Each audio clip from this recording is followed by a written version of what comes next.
नमस्कार, ये आकाशवाणी चंडीगढ़ है। अब आप प्रतीका से प्रादेशिक समाचार सुनिए। पहले इस बुलेटिन के मुख्य समाचार।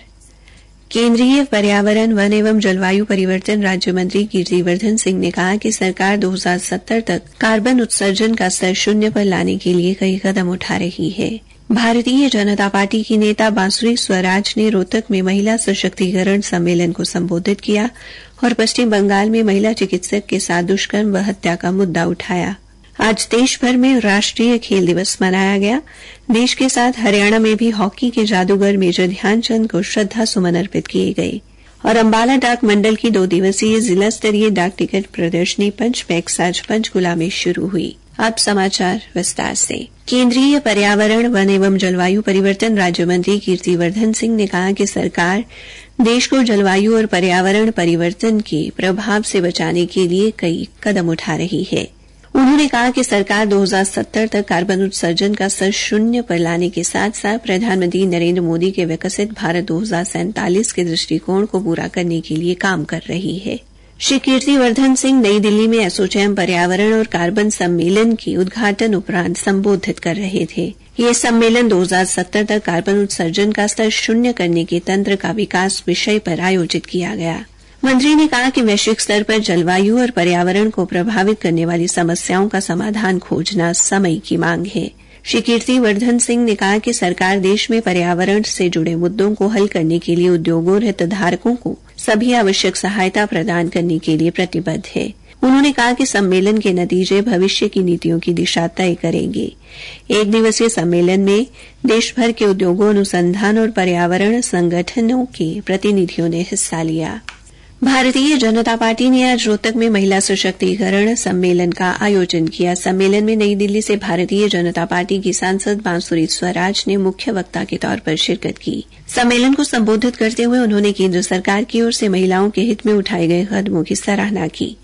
उन्होंने उज्ज्वला योजना और ड्रोन दीदी योजना का जिक्र करते हुए कहा कि प्रधानमंत्री नरेंद्र मोदी के नेतृत्व में केंद्र सरकार ने महिलाओं के जीवन को सुधारने के लिए कई महत्वपूर्ण योजनाएं लागू की हैं। सांसद ने हरियाणा में तीसरी बार सरकार बनने का दावा किया। बाद में मीडिया से बातचीत में बांसुरी स्वराज ने पश्चिम बंगाल में महिला डॉक्टर के साथ दुष्कर्म व हत्या का मुद्दा उठाया।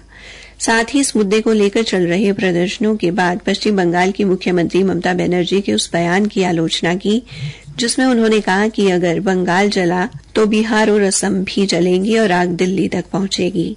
बीजेपी सांसद ने कहा कि ममता बनर्जी का बयान दुर्भाग्यपूर्ण है। उन्होंने कहा कि इस प्रकार का बयान पूर्ण रूप से असंवैधानिक है। बांसुरी स्वराज ने कहा कि ममता बनर्जी पश्चिम बंगाल की महिला मुख्यमंत्री होने के साथ वहां की गृह मंत्री और स्वास्थ्य मंत्री भी हैं। ऐसे में ममता बनर्जी न्याय दिलवाने की बजाय खुद सड़कों पर उतर जाती हैं। उन्होंने सवाल किया कि आखिर वे न्याय किससे मांग रही हैं। उन्होंने आरोप लगाया कि पश्चिम बंगाल की सरकार व प्रशासन ने सबूत मिटाने की कोशिश की है। ऐसा करके वे दोषी को बचाने का प्रयास कर रहे हैं। वहीं एक सवाल के जवाब में बीजेपी सांसद ने कहा कि मणिपुर का मुद्दा काफी गंभीर है। केंद्र सरकार ने इस मुद्दे पर पूरी गंभीरता के साथ काम किया है। स्वयं प्रधानमंत्री नरेंद्र मोदी भी इस बारे में जिक्र कर चुके हैं। केंद्रीय गृह मंत्री अमित शाह भी कई बार मणिपुर गए हैं। नई दिल्ली में आज शाम भारतीय जनता पार्टी की केंद्रीय चुनाव समिति की बैठक हो रही है जिसमें प्रधानमंत्री नरेंद्र मोदी, बीजेपी के राष्ट्रीय अध्यक्ष जेपी नड्डा और पार्टी के अन्य वरिष्ठ नेता बैठक में हिस्सा ले रहे हैं। इस बैठक में आगामी हरियाणा विधानसभा चुनाव के लिए उम्मीदवारों के नाम को अंतिम रूप दिए जाने की उम्मीद है। इस बीच आज दोपहर नई दिल्ली में बीजेपी की हरियाणा केंद्रीय समिति की बैठक श्री नड्डा के आवास पर हुई जिसमें केंद्रीय मंत्री अमित शाह और धर्मेंद्र प्रधान व पार्टी के वरिष्ठ नेता व अन्य लोग शामिल हुए। प्रादेशिक समाचार आकाशवाणी चंडीगढ़ से प्रसारित किए जा रहे हैं। आज देश भर में राष्ट्रीय खेल दिवस मनाया गया। यह दिवस महान हॉकी खिलाड़ी मेजर ध्यानचंद की जयंती पर मनाया जाता है। देश भर में आयोजित विभिन्न कार्यक्रमों के दौरान हॉकी के जादूगर मेजर ध्यानचंद को श्रद्धा सुमन अर्पित किए गए। प्रधानमंत्री नरेंद्र मोदी ने कहा कि सरकार खेलों को बढ़ावा देने और अधिक से अधिक युवाओं को खेल और प्रतिभा प्रदर्शन में सहयोग देने के लिए प्रतिबद्ध है। केंद्रीय युवा कार्यक्रम एवं खेल मंत्री डॉ मनसुख मांडविया ने मेजर ध्यानचंद नेशनल स्टेडियम में उनकी प्रतिमा पर श्रद्धांजलि अर्पित की। खेल मंत्री ने सभी नागरिकों को कम से कम 1 घंटा खेलों को समर्पित करने का आह्वान किया। आकाशवाणी समाचार ने राष्ट्रीय खेल दिवस पर ओलंपिक विजेता मनु भाकर से विशेष बातचीत की। आप सबको राष्ट्रीय खेल दिवस की बहुत बहुत शुभकामनाएं। बचपन से ही मुझे खेल में काफी दिलचस्पी थी और मैंने काफी सारे स्पोर्ट्स ट्राई किए। फाइनली मैंने शूटिंग में अपना करियर बनाने का फैसला किया और अब खेल मेरी जिंदगी बन चुका है। मेरे खेल ने मुझे डिसिप्लिन, टाइम मैनेजमेंट, ईमानदारी जैसे काफी सारे वैल्यू सिखाए हैं। इस खास अवसर पर मैं आप सबको रिक्वेस्ट करती हूँ कि आप अपनी जिंदगी में रोज समय निकाल के खेल जरूर खेलें, क्योंकि खेलों में क्षमता होती है लोगों की जिंदगी बदलने की। मैं आज लेजेंडरी मेजर ध्यानचंद जी के बर्थ एनिवर्सरी पर सभी को शुभकामनाएं भी देती हूँ। हरियाणा में भी आज विभिन्न कार्यक्रमों का आयोजन कर मेजर ध्यानचंद को याद किया गया। हिसार में खेल विभाग की ओर से एक यात्रा निकाली गई। जिला खेल अधिकारी नरेश कुमार ने बताया, आज राष्ट्रीय खेल दिवस जो कि हॉकी के जादूगर कहे जाने वाले मेजर ध्यानचंद जी के जन्म दिवस के उपलक्ष्य में एक यात्रा का आयोजन किया गया, जिसमें 600 से 650 बच्चों ने इसमें प्रतिभागिता की तथा उनको नशे से दूर रहने के लिए एंटी ड्रग्स पर एक शपथ भी दिलवाई गई।